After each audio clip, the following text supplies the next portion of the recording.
Hello, welcome everyone. Thanks for joining us today. We have our good friend, colleague, dermatologist Dr. Sonia Batra as a guest co-host today. And Hello,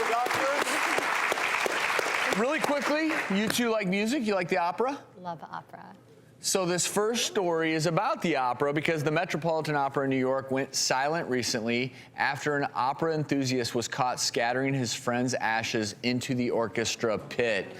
So Roger Kaiser is a Texas opera buff, and it was during the second intermission at a matinee show, and the man was spotted sprinkling this white powdery substance into the Met's orchestra pit. Of course, everyone was scared to death, didn't know what this was. They thought anthrax, something dangerous. Yeah, who knows? So they had to, of course, cancel the rest of the opera so the police could investigate.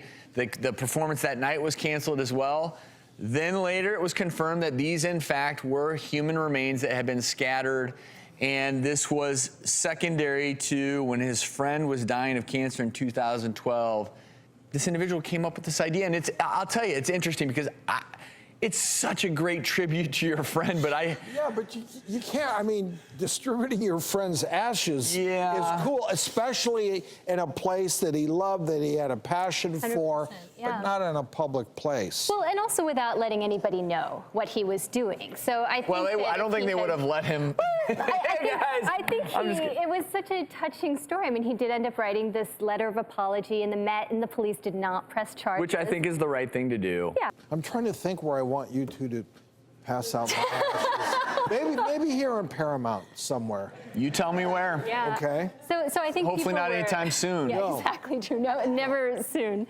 But I think it's interesting because it does raise the question: are these ashes in any way contagious? Could they spread disease? But in the cremation process, it's such a high temperature that everything that could be possibly problematic is wiped out, and it's all just pulverized bone fragments. Apparently, that's what makes up the ashes. At the end of the day, I want to say it has a happy ending because the sides were able to meet, talk through it. He wasn't charged, but certainly we are not condoning spreading ashes in a public place without anyone's knowledge of what you're doing.